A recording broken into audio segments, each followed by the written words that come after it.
Les joyaux du pape François. Chapitre 1er. Le cardinal Tucho Fernandez, son premier joyau.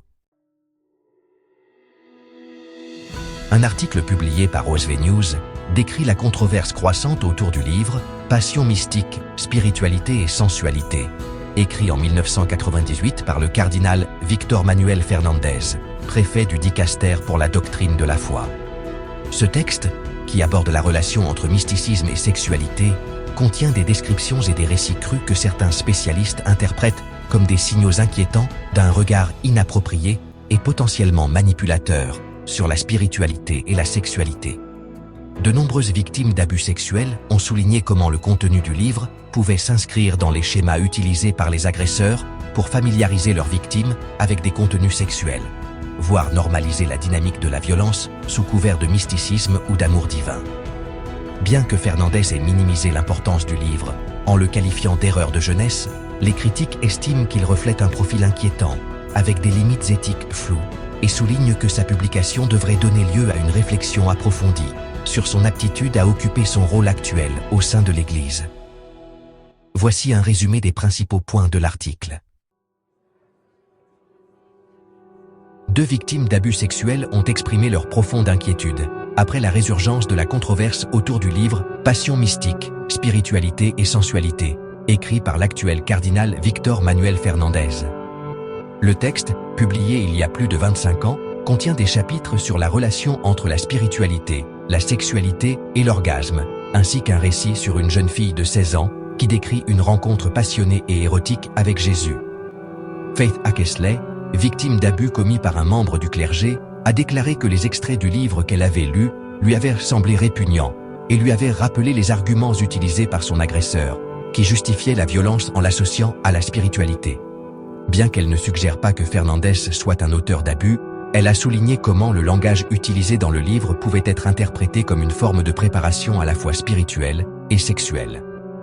De son côté, Teresa Pitt Green, fondatrice d'un réseau chrétien de justice restaurative, s'est dite préoccupée par le déséquilibre des pouvoirs, reflété dans les récits, notamment dans le contexte d'une relation entre un prêtre adulte et une mineure.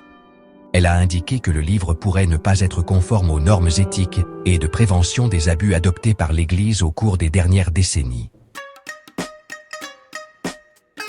Pour sa défense, le cardinal Fernandez a expliqué que le livre avait été écrit après avoir écouté de jeunes couples qui tentèrent de comprendre la signification spirituelle de leur relation, mais il a admis qu'il n'écrirait pas une telle chose aujourd'hui. Cependant, cette réponse a été critiquée car elle se concentre sur les interprétations des autres plutôt que sur l'autocritique de sa propre approche. L'article cite également des cas d'autres chefs religieux qui ont utilisé des arguments similaires sur la spiritualité pour justifier des abus, comme Jean Vanier, fondateur de l'Arche. Les experts consultés concluent que ce type de texte, bien qu'il n'implique pas d'abus direct, peut être dangereux entre les mains de personnes vulnérables ou dans des situations de déséquilibre des pouvoirs. Cette controverse soulève donc de sérieuses questions sur les limites de l'éthique dans le leadership pastoral et sur la capacité de figures telles que le cardinal Fernandez à assumer le rôle crucial de protection et de direction au sein de l'Église catholique.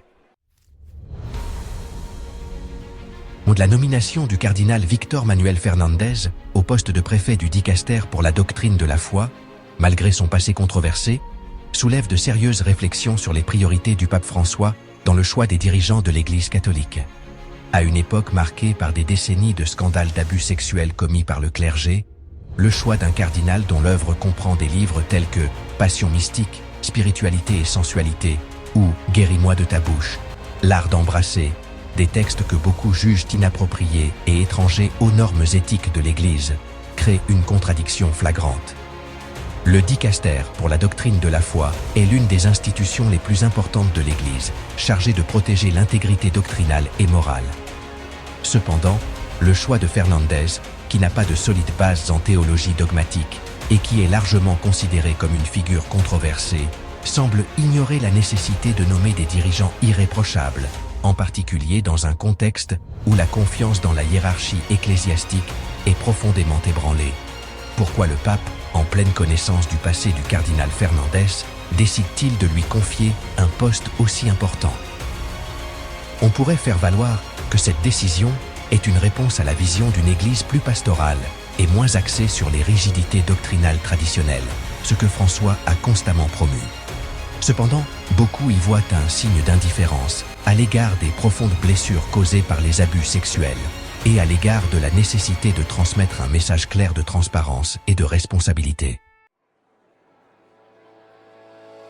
La nomination met également en évidence l'écart apparent entre la perception publique de l'Église et les décisions internes de ses dirigeants. Dans une institution frappée par une crise d'abus, où la lutte contre la pédophilie devrait être une priorité morale et pratique, des décisions comme celle-ci semblent ignorer l'impact qu'elles peuvent avoir sur les victimes, les fidèles et la réputation même de l'Église. La conception de la morale et de la doctrine n'est-elle plus une priorité dans certains milieux ecclésiastiques? Cette situation laisse planer une question troublante. Quelle est l'importance réelle des qualifications éthiques et doctrinales dans le cas des nominations à des postes importants au Vatican?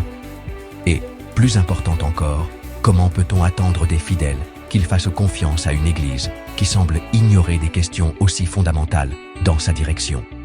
Ces questions reflètent non seulement la consternation de nombreux catholiques, mais aussi le besoin d'un leadership plus transparent, engagé dans l'exemplarité morale qu'exige la vocation pastorale. C'était La Cloche de Wanda. N'oubliez pas de liker et de vous abonner. Que Dieu vous bénisse, chers guerriers du Seigneur.